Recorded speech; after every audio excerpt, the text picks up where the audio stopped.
Hello and welcome back to Movie Husbands. Today we're reviewing You Hurt My Feelings.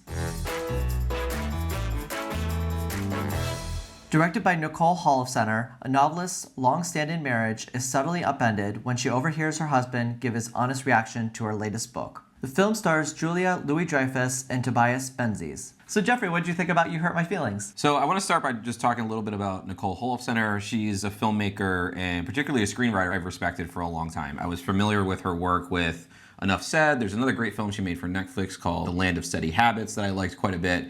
But during the pandemic, actually Criterion did like a retrospective of Nicole Holofcener's work, and I did a deep dive. I watched all of her films, actually. I watched Please Give, which I'm a huge fan of. There's another one called Lovely and Amazing that I like quite a bit. It's considered a lesser work of hers, at least like, critically speaking, but a film called Friends with Money that I like quite a bit with Jennifer Aniston and Catherine Keener. Anyway, I've always really liked her work, and her work, and even I said this when we came out of the film last night, has always been kind of slight. She has fairly low ambitions. It's not like she's trying to light the world on fire with what she's doing. Maybe more than any filmmaker I could think of, captures this very particular midlife malaise from a female perspective that is just not often seen a lot in films, especially anymore.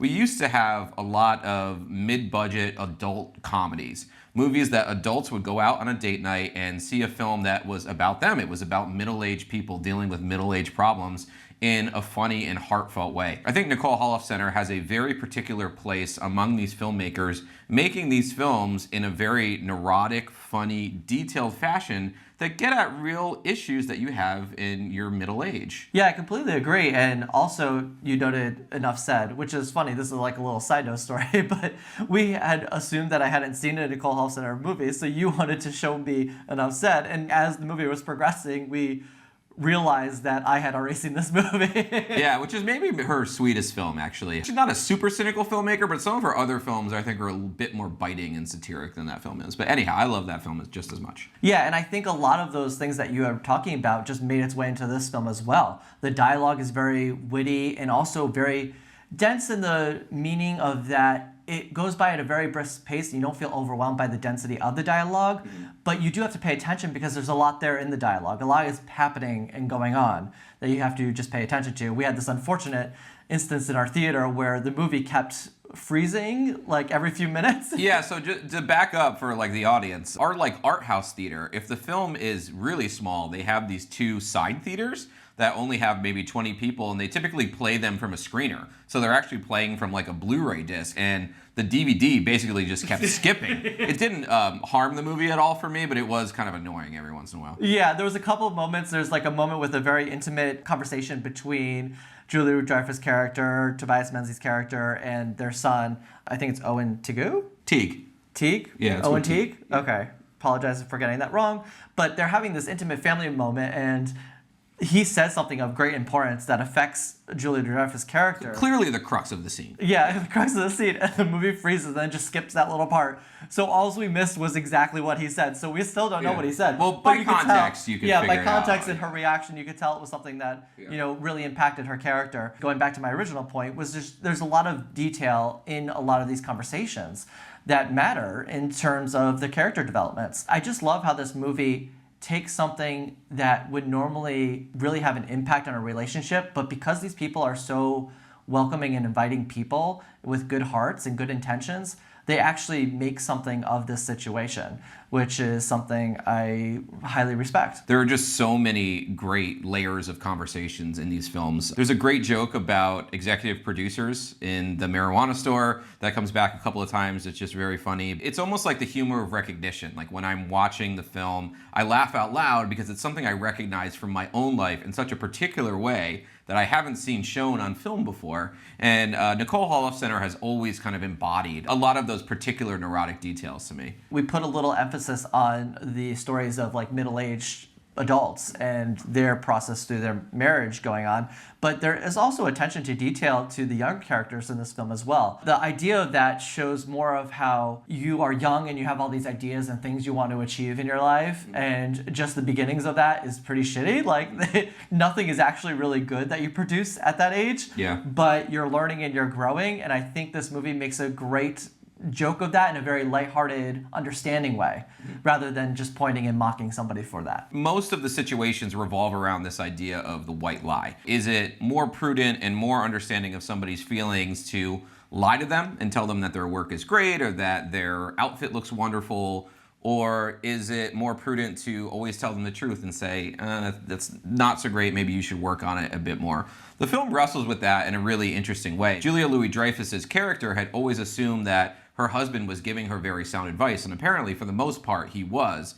But the time that he chose to lie was on a book that she has written and rewritten many times that's having a very difficult time being picked up for publication. She spent years on this novel. Yeah, and he effectively lies about it and says that it's great and those people don't know what they're talking about, but then she overhears him saying to his friend that he doesn't like the novel at all, and her world just completely falls apart.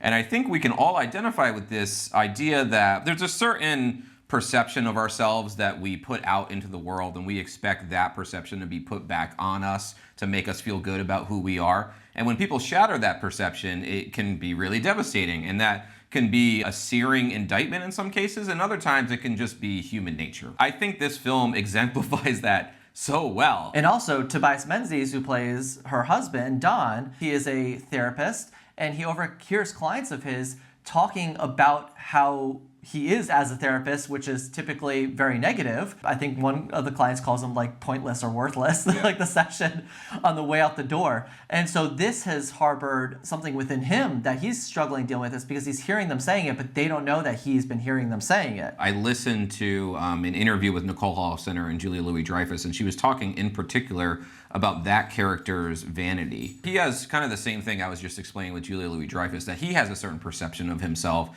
as an intellectual, as a therapist, as somebody that helps people, and having that shattered by a couple different people actually is really disheartening to him, and I think leads to this journey of self-discovery about how he is going to treat his patients from then on. He has this married couple that go on a really interesting evolution throughout the film that is very funny. There's another great detail about therapy in particular, like how you analyze your therapist's offices. We've both been to therapy.